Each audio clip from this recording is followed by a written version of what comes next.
विद्वान थे, लेकिन कुछ ऐसे चीज करते थे उल्टे सीधा। लेकिन कंस ऐसा था, वो छड़े रोकता रोकता छड़े छड़ में होना अभी धूमधाम से देखो, वो अपनी बहन को लेकर आया और छड़े में और उसको बाग खींच रहा है, नीचे उतारा और फिर क्या किया, उसको मारने जाया और वसुदेव ने कहा, वसुदेव का बाप भी धड़ से प्यार से मारता था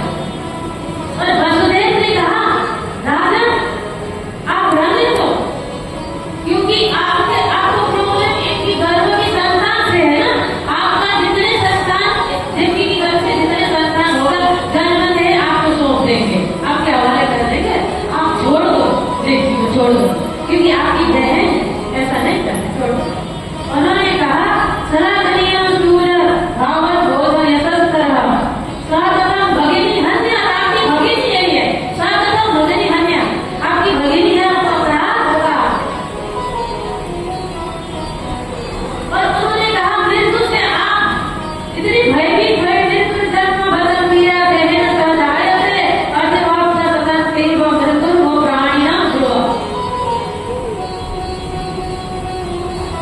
आप मृत्यु के भय से जिनकी किस तरीका से आप छोड़ कर ना, आप अष्टम गर्भ से दिक्कत है तो अष्टम गर्भ का आपका जितने संतानें जन्म होगा आपको सौंप देंगे, आप देखिए छोड़ो, फिर ठीक है, उसके बाद मन जाए शांत हो गया, पकड़ के लेकर जेल में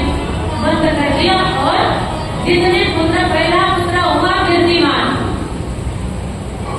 उसको कीर्तिमान को लेकर वसुदेव आ रहे थे, माता ने फिर नारायण करते हुए आ गए कौन, नारद मुनि। और नारद मुनि ने कहा, कंस को उसको तो अष्टम संतान से दिक्कत था, कंस को कहा, देखो राजन, एक कमल की पुष्प उठाए, बोलो जाए तो इधर से गिनो यही अष्टम होगा, चाहे इधर से गिनो यही अष्टम होगा, क्या मतलब, इसलिए किसी को भी छोड़ना नहीं, क्योंकि उसके मन में दया आ जाएगा तो फिर उसका पाप का घड़ा कैसे भरेगा, पाप का घड़ा भी तो भरना है उसका। तो इसलिए उन्होंने ये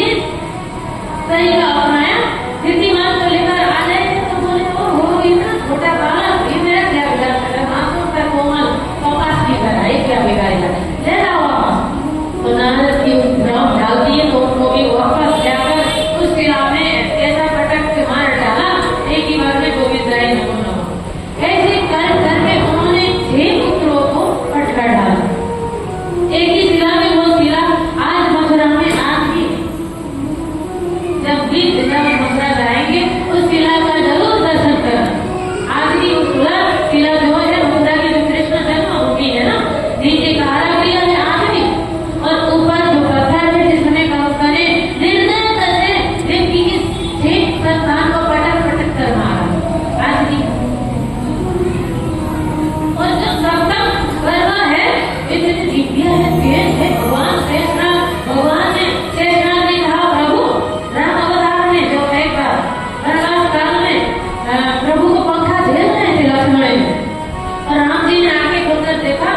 भैया लक्ष्मण तुम अभी तक सोया नहीं, सोचा थक गए होंगे, किंतु तुम सोओ के मुहूर्त है तो कैसे सोएंगे, लक्ष्मण सोते नहीं थे, क्योंकि 14 वर्ष लक्ष्मण नहीं सोए, जो उनकी निद्रा को उर्मिला ने धारण कर रखा था, सबसे बड़ा त्याग और प्रतिज्ञा उर्मिला और लक्ष्मण में था, क्योंकि मां जानकी तो राम जी के साथ में थी, राम जी के साथ जानकी साथ में थी, और जो घर में थे भरत और शत्रुघ्न, उनकी अपने माता के साथ में पत्नियों के साथ में थे, लेकिन सबसे बड़ा त्याग किसका था, उर्मिला और लक्ष्मण थे। तो लक्ष्मण जी ने कहा, नहीं भैया आप सो जाएंगे, तो इसलिए भगवान ने कहा, लक्ष्मण जी ने कहा तो शेषनाग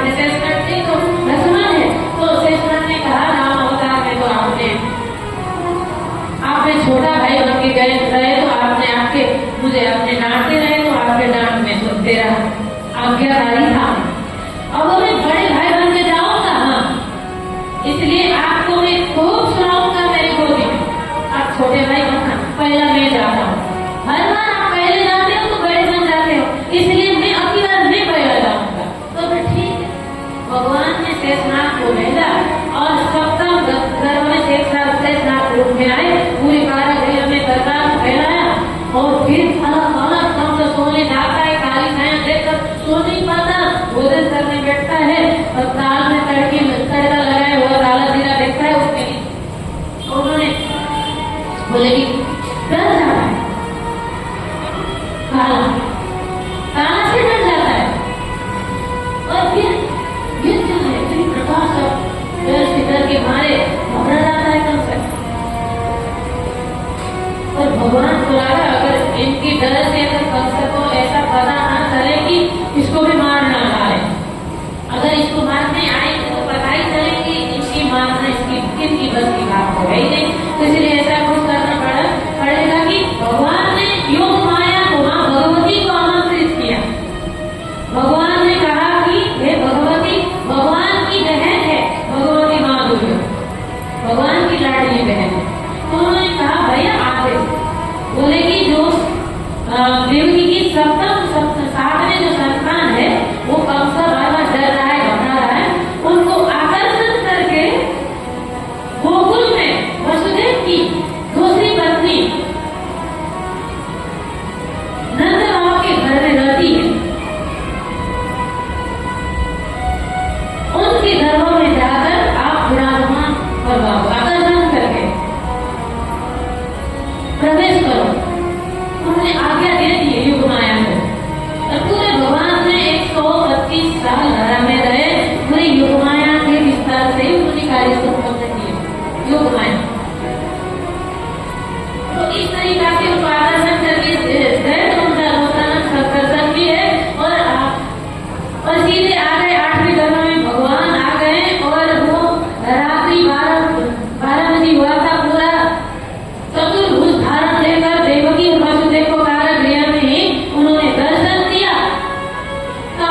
Love